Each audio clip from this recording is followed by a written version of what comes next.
Nous voulons vous remercier de votre présence à notre conférence de presse de ce jour.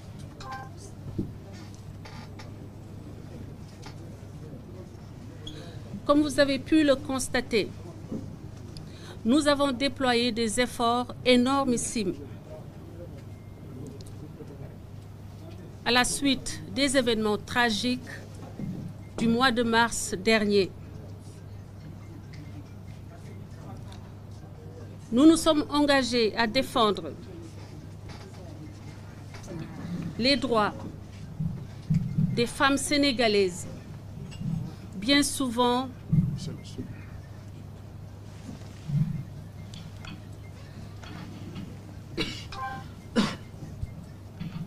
Donc nous nous sommes engagés à défendre les droits des femmes sénégalaises, des femmes victimes de violences, qu'elles soient domestiques, qu'elles soient des violences en général. Nous nous sommes engagés à défendre les droits de notre jeune compatriote, Adji Raby Sarr, et les principes fondamentaux de notre République. Nous luttons pour la sauvegarde des valeurs fondatrices de notre République. On atteste notre présence aujourd'hui au Sénégal et nous sommes déterminés aujourd'hui plus qu'hier à nous engager et demain encore, par nécessité et par devoir, nous ne cesserons de nous tenir debout, tous ensemble comme un seul homme, pour défendre les idéaux de justice et d'équité. C'est une des raisons pour lesquelles nous avons porté sur les fonds baptismaux le collectif de défense des droits de Adji Sarr. Une enfant de la République, de surcroît orpheline, jetée en pâture à des meutes de militants sans scrupules pendant des mois, sans secours ni soutien.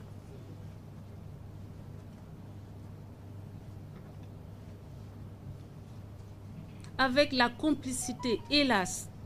de ceux qui étaient censés la défendre, c'est-à-dire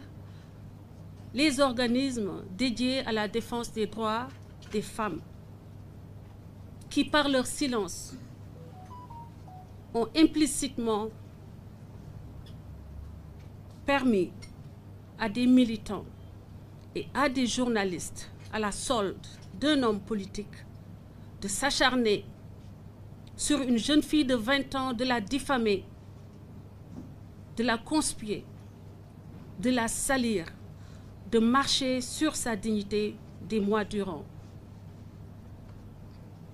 Face au silence donc de ces organisations qui ont pour sacerdoce de défendre la femme en général, mais plus particulièrement la femme sénégalaise, nous avons porté donc le collectif de défense des droits de Adji Sarr sur les fonds baptismaux. Notre parcours renseigne à suffisance sur les principes qui nous meuvent en avant. Nous n'avons jamais milité pour des personnes. Nous militons pour le Sénégal, nous militons pour des causes qui dépassent notre être et qui vont au-delà des simples mortels que nous sommes. Mon parcours renseigne à suffisance de cette option qui est la mienne et qui est le moteur de mes actions. J'ai choisi la République, nous avons choisi la République, en toutes circonstances. C'est la raison pour laquelle vous me voyez aujourd'hui du côté de la jeune victime. Auparavant, j'ai défendu celui qui aujourd'hui est accusé, celui qui aujourd'hui est un violeur présumé. Je l'ai défendu, comme j'ai défendu d'autres personnes qui, à un moment de leur parcours politique, ont eu maille avec la justice. Et j'avais défendu ces personnes-là parce que convaincus qu'ils étaient du bon côté, c'est-à-dire du côté de la vérité. Nous ne sommes pas aujourd'hui du côté de cet homme politique parce qu'il n'est pas du côté de la vérité. Notre choix est entre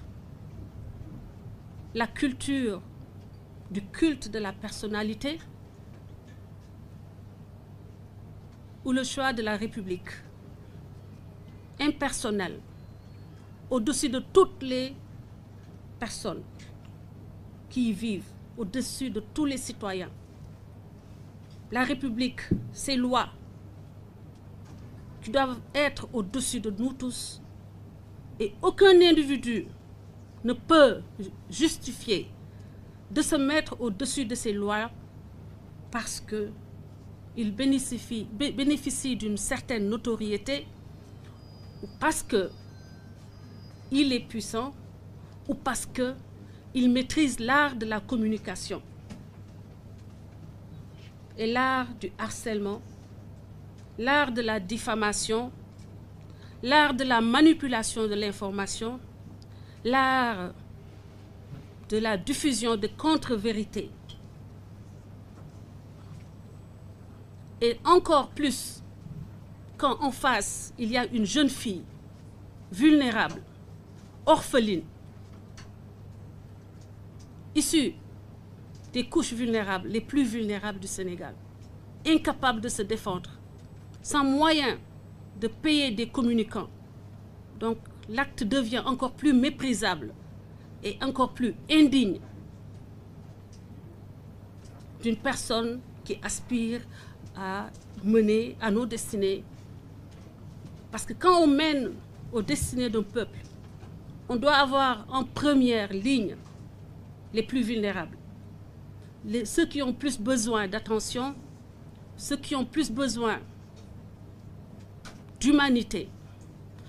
Notez bien que dans humanité, il y a le mot wolof nité. Un leader digne du nom ne saurait avoir des actions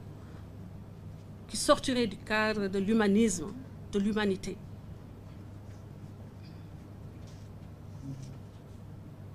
Nous avons choisi la République, nous avons servi la République.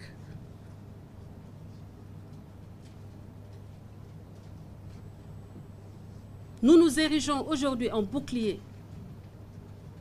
autour de la personne de Adji Raby Sarr et de sa famille, qui ont été salis injustement, qui ont été calomniés, diffamés, mais aussi auprès de toutes les femmes victimes de violences faites aux femmes, puisque la Déclaration universelle des droits de l'homme et des personnes que le Sénégal a signée et adoptée, notre Constitution en son article 1er garantit à chaque citoyen sénégalais le droit d'entrer en justice et le droit d'attendre de ces autorités qui représentent la République défendre ses droits.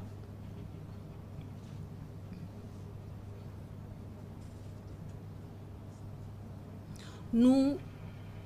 encourageons les femmes comme Adji Raby Sarr, victimes,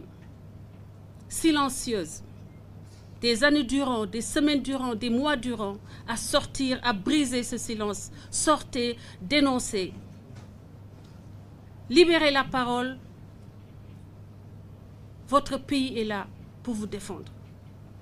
Et nous veillerons à ce que désormais, aucune femme ne subisse le sort qu'a subi Adji Raby Sarr. CODAS se tiendra toujours aux côtés des faibles, aux côtés des victimes, aux côtés de la République, et nous défendrons l'essentiel. Nous n'avons ni peur des menaces de mort quotidiennes, ni peur du harcèlement, ni peur des calomnies, des caricatures. Nous continuerons ce combat pour le Sénégal et pour les générations à venir. Inch'Allah. Par ailleurs, permettez-moi de renouveler mes remerciements et mes encouragements à l'ensemble des membres de ce collectif CODAS.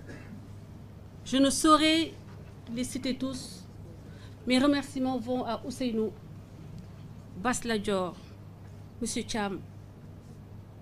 Koumba Koki, Fatou Cham et tant d'autres, Maman Nafissatou, Fatou Bao. Toutes ces valeureuses femmes, Nina Ndiaye, Nina Diop, Thioro Choupette, Laye Mbaye, Idrissa Ndiaye, Djibril Wagne,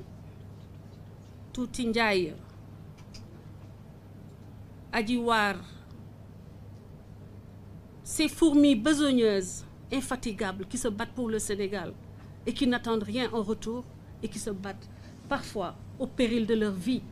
pour défendre et se mettre en face aux troupes envoyées sur le net pour dénigrer, insulter, calomnier, salir, mépriser des citoyens qui n'ont eu qu'un seul tort, celui de tenir vaille que vaille à ce que leur liberté d'expression ne soit pas piétinée. J'ai votre confrère Matifal en tête,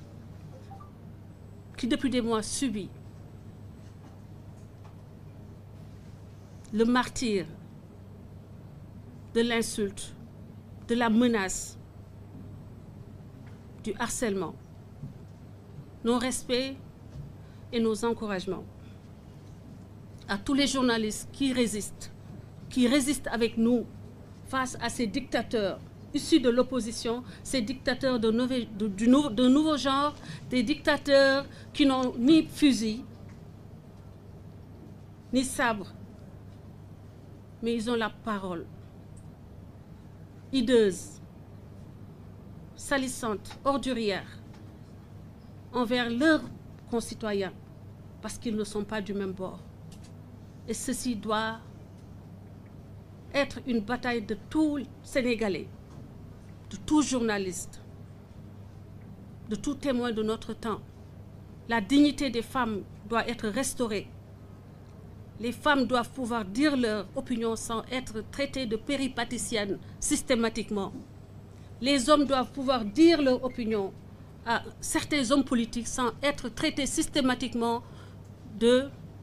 grecs. La liberté de chaque citoyen doit être protégée. Et jamais la liberté des Sénégalais n'a été autant menacée. Les événements tragiques du mois de mars ne sauraient laisser sensibles les citoyens que nous sommes. Nous présentons donc nos condoléances aux familles éplorées et nous condamnons et déplorons avec la dernière énergie les attaques répétitives contre la dignité humaine, le règne de la terreur de l'insulte, la diffamation, de la caricature obscène des militants de cette formation politique qui sont en fait les derniers et qui ont pris les réseaux sociaux et le Sénégal en otage. Nous déplorons les attaques contre les forces de défense et de sécurité. Nous déplorons le pillage et le vandalisme des biens publics, des commerces de citoyens sénégalais. Les randonnées punitives destinées à brûler les maisons de citoyens sénégalais qui ont juste osé exprimer leur choix différent de celui des partisans de cet homme politique. Nous déplorons les menaces à l'atteinte à l'intégrité physique de certains de nos compatriotes qui osent encore parler.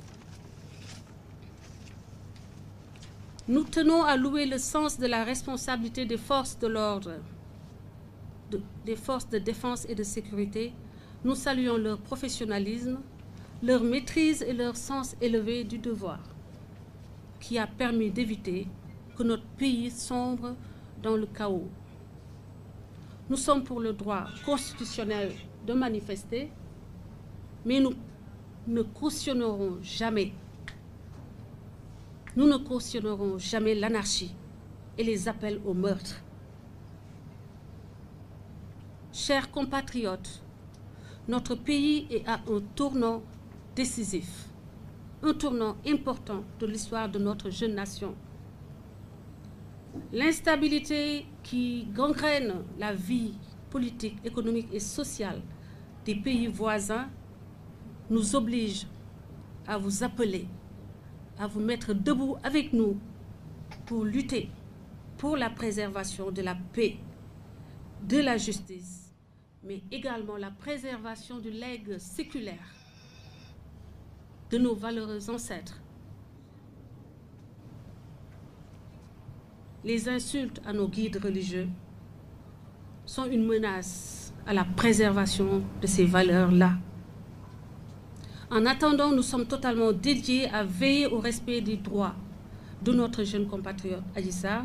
déterminés à lutter avec elle pour que la justice fasse son travail et qu'aucune menace, aucun terrorisme ne soit un frein à l'exécution de cette responsabilité étatique, cette responsabilité humaine et sociale de l'État. Nous continuerons de nous battre aux côtés de toutes les victimes de violences faites aux femmes. Nous serons toujours du côté de la République. Nous serons toujours du côté de la vérité. Nous nous dresserons contre tous les fossoyeurs des symboles de notre nation, d'où qu'ils proviennent, quels qu'ils soient, aussi puissants qu'ils soient. La preuve, je suis venue des États-Unis pour démontrer que personne ne doit avoir peur. Bu kenn ragal kenn, ñun ñëpp ay sénégalais lañu, kenn ëppalewu fi kenn, kenn du fi xoxatal kenn. Ça, c'est un message, je suis venue pour l'affirmer fermement, que de refuser la terreur, refuser que le Sénégal soit transformé en Libye ou en Yémen par des mains peu expertes et trop ambitieuses.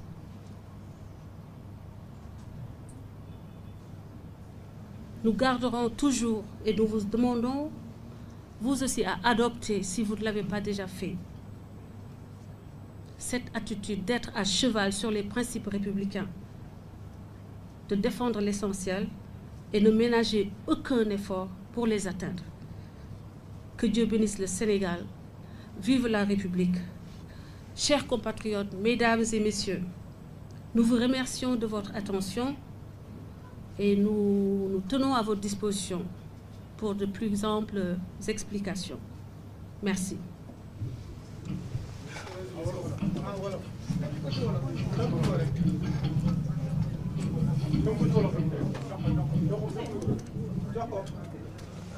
Un petit résumé, on passe aux questions-réponses.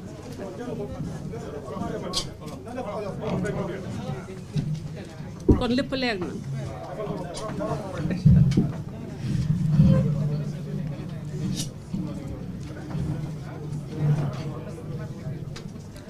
Asalaamaaleykum mbokki Sénégal. Asalaamaaleykum mbokki àddina. Asalaamaaleykum mbokki taskatu xibaar yi nekk ci salle bi maa ngi leen di nuyu di leen jaajëfal ci ñëw bi ngeen ñëw ci suñu conférence de presse bii nga xam ne mooy premier bi ñu mës a def ñun collectifu CODAS collectif bi nga xam ne mooy xeexal Adji Raby Sarr di sàmm ay àqam ak ay yelleefam di ñaax autorité yi ñu jàppale ñu ci sàmm ak yelleef ak yelleef Adji Raby Sarr.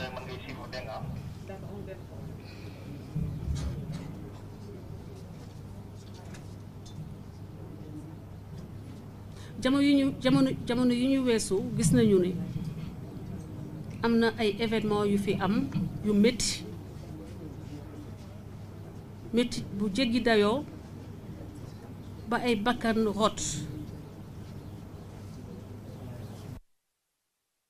massawu seeni mbokk di massawu askanu Sénégal bépp di wax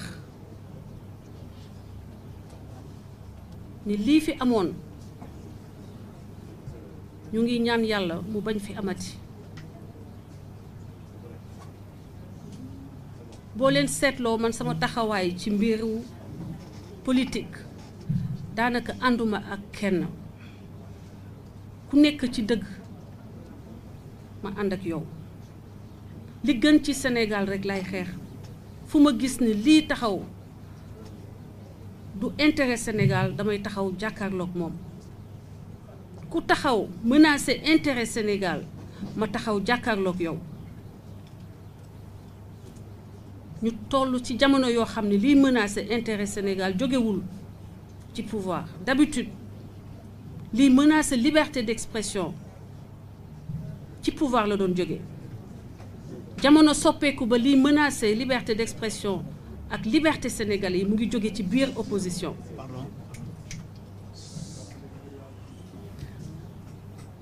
sénégalais mënatul wax xalaatam te duñu ko saaga. bu dee jigéen nga ñu ne la da ngay taxawaalukat nga, bu dee góor la ñu ne la dunk nga wala leneen ak leneen lu ñaaw ñu teg ko sa der. mu nekk ay menaces la dignité humaine, ay violations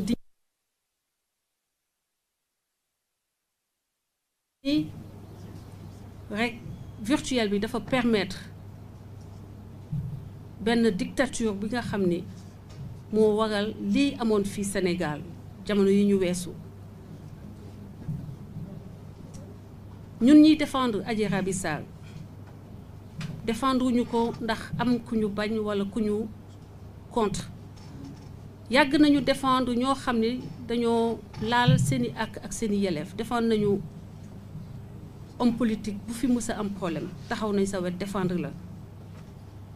ku ñu tooñ ku ne Sénégal man Françoise Hélène Gaye taxaw naa sa wet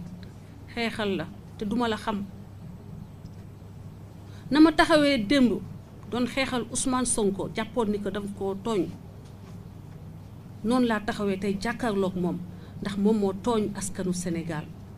moom moo tooñ doomu Sénégal ndax loo xam ne ñaari nit a ko sëkk. ana lu ci yoonu askanu Sénégal, ana lu ci yoonu appel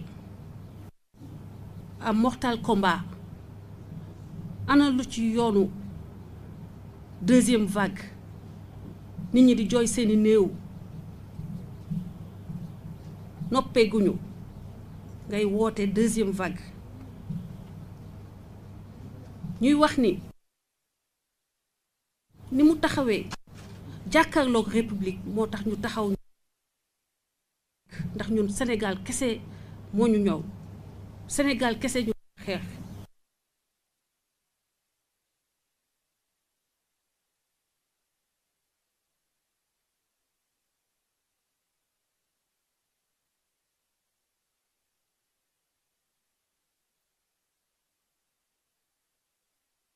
moo taxaw jàkkaarloog suñu compatriote bi Adji Raby Sarr taxawalul askanu Sénégal boppam la taxawal ndax taxawal boppam moo tax ba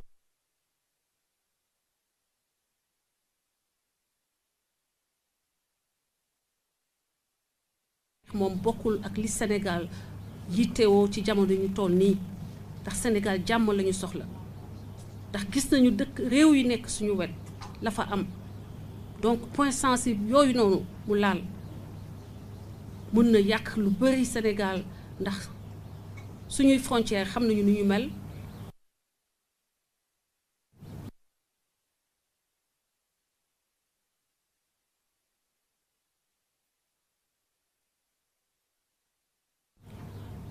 dossier bii nga xam ni moo nekk ci seeni loxo ñu bëgg ñu àtte ko ñaari doomu Sénégal ñoo jote yoonu askan wi nekku ci yoon ñu àtte ku nekk ñu jox la nga yelool ëpp moroomam doole ci kanamu république màkkaama ci kanamu république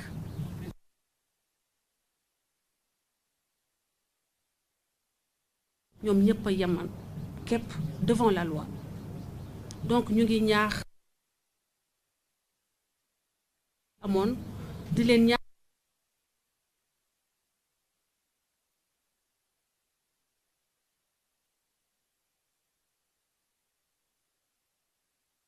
dox ñu àtte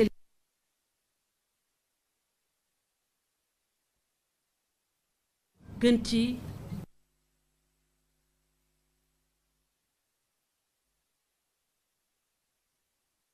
bëre ngi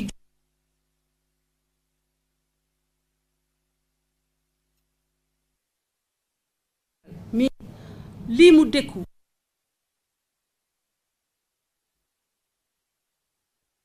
tax ñoom ñu ñeme ñoom génn briser le silence wax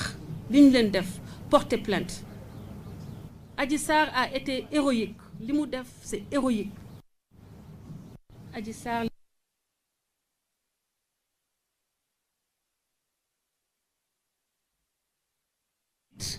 bu muy demee léegi nag il faut ñu encourager jigéen yi nga xam ne ñoo nekk ci bureau yi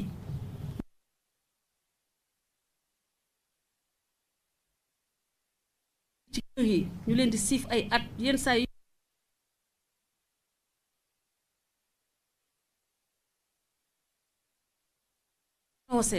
di wax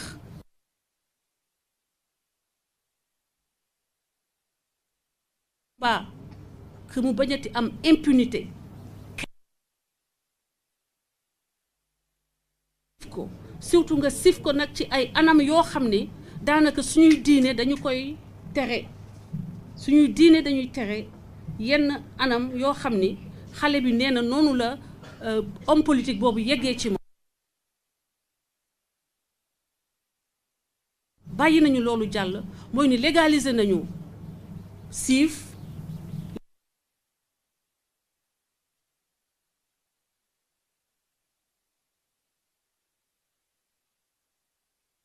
seeni wetu njaboot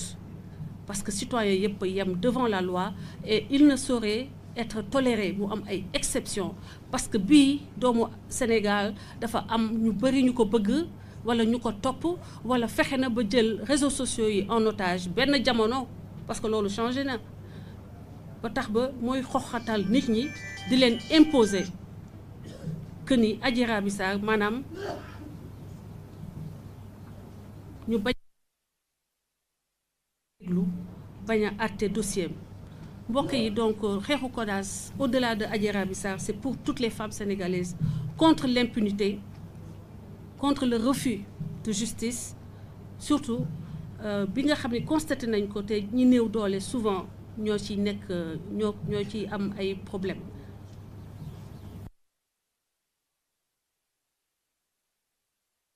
souvent dañuy am problème pour que seeni dossier mën a yegg kon dossier bi la loi doit sévir dafa war diis comme niñ koy defee ci dëkk yi sowu jant boo nekkee kilifa nga def faute sa daan mooy gën a diis que suñuy daan samba boy wala benn mbojo kilifa bu def erreur daan bi dafay gën a diis pour ñu jox leçon ñeneen ña ca des won leen ni que république bi xamul ay milliards xamul ay taux xamul ay daraja tous les citoyens sénégalais sont égaux devant la loi maa ngi leen di gërëm di leen sant merci.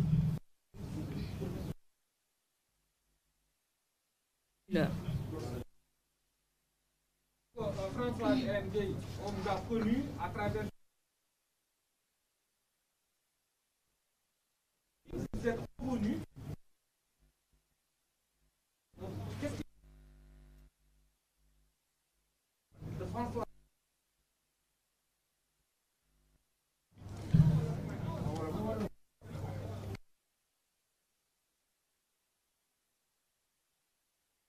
combat bi la def déclaration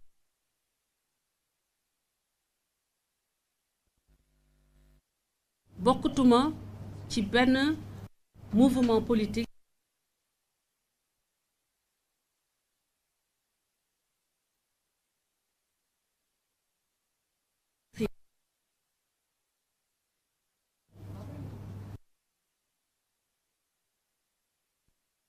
nekk ak moom wala di ko liggéeyal wala nekk militant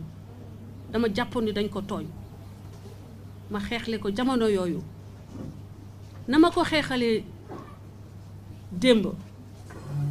noonu lay xeexalee Adji Raby Sarr tey ba mu bu nekkee ci dëgg moom ma xeexal ko tey moom mu nekkul ci dëgg moo tax ma jàkkaarloog moom parce que ñun république la ñuy défendre principe bu république kese la ñuy défendre du ay nit looloo tax yenn saa yi nga gis ma ànd ak yii nit bu ñu demee au pouvoir ma taxaw jàkkaarloog ñoom donc Ousmane Sonko tey bu doon moom moo nekk ci dëgg moom lay jàppale. mais ndax loolu day wane ne da nga bëgg a jege nguur gi. déggoo ma ni la combat bi c'est apolitique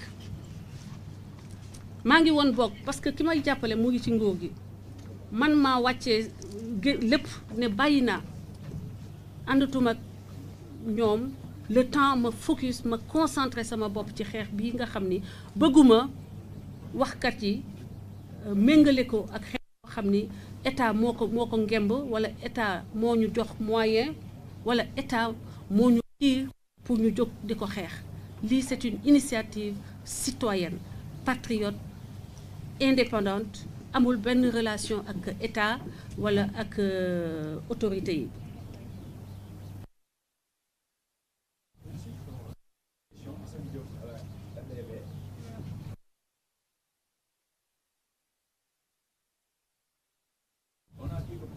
Personne ne doit rentrer sur. Si vous avez des preuves, est-ce que vous pouvez nous dire sur quoi vous... Monsieur Diop, man je fonctionne damay fonctionner ci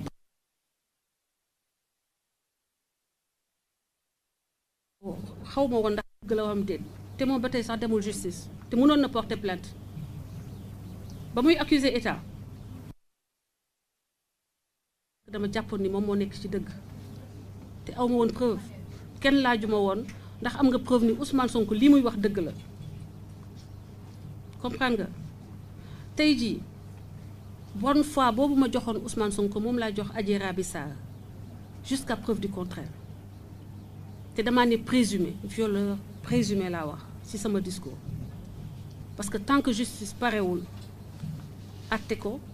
on restera sur la notion de violeur présomption d'innocence parce que man duma tooñ moom sénégalais la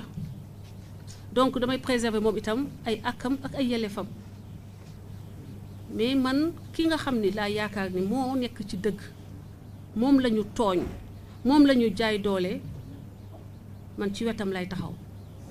looloo tax ma nekk ci wetu Adji Raby Sarr. C'est bon. Salaamaaleykum. Man sama laaj c'est par rapport ak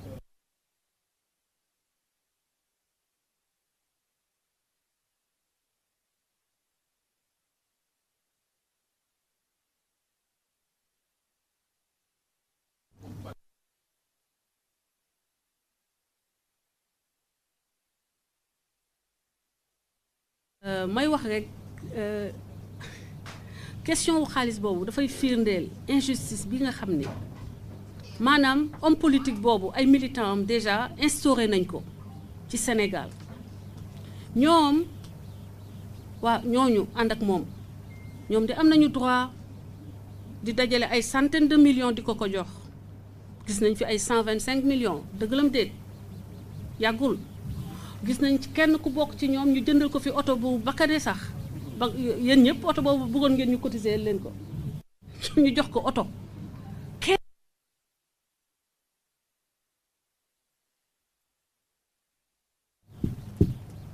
ñu gis ma wàcc Sénégal ñu ne dañoo cotiser 6 millions jox ma ko 6 millions yooyu man ba tey teguma ci sama bët amul ay seeni dañoo def seeni mënin rek parce que ñëpp xam nañu ñoom li ñu mën ak nan la ñuy fonctionner donc gis nañu nit ku jël ay audio enregistré ko boppam séddale ko def comme ni sama panel la nekk ñu fay waxtaanee 6 millions te waxtaan boobu mësut a am.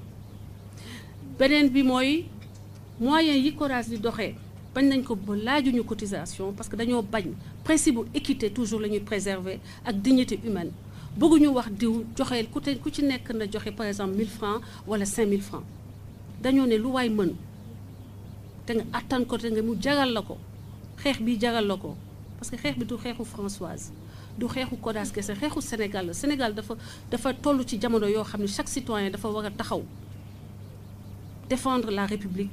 défendre les femmes sénégalaises te seetlu ngeen recrudescence bi am depuis mois de mars ci crimes yi ñuy def contre les femmes donc CODAS ñu sentir que ni dañoo war a taxaw actuellement taxaw bu am ñu gën a jëmmal CODAS sur le terrain fii Sénégal.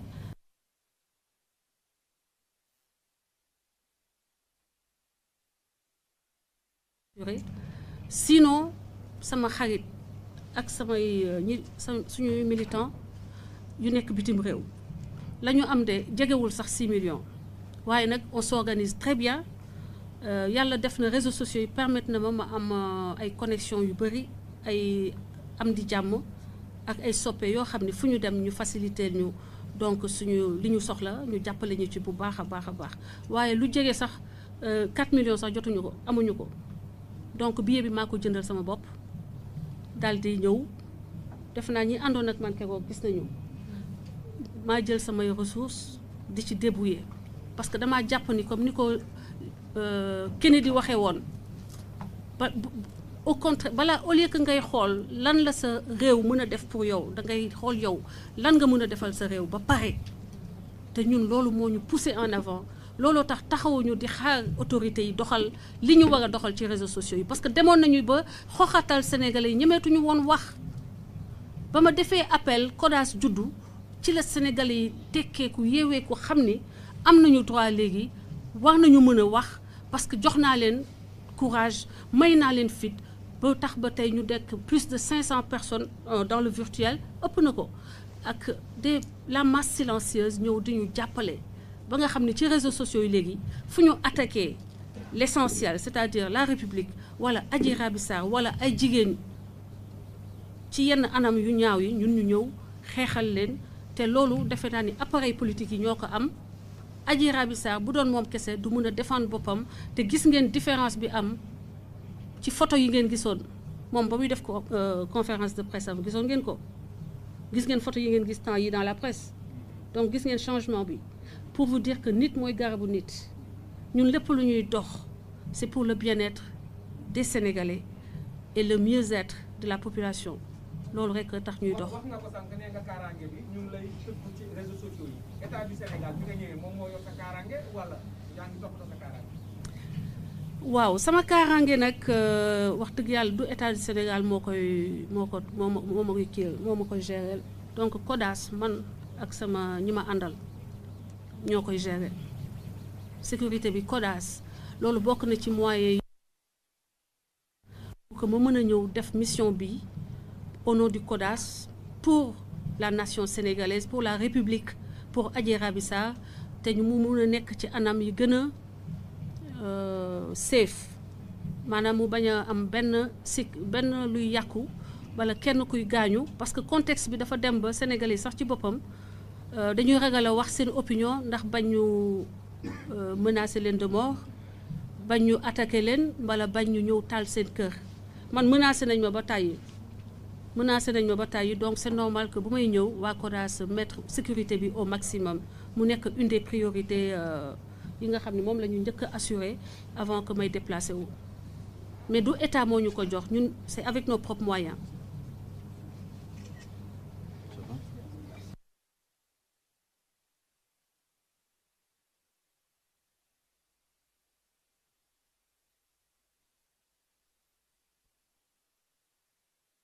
Merci à tout le monde. Merci à tous.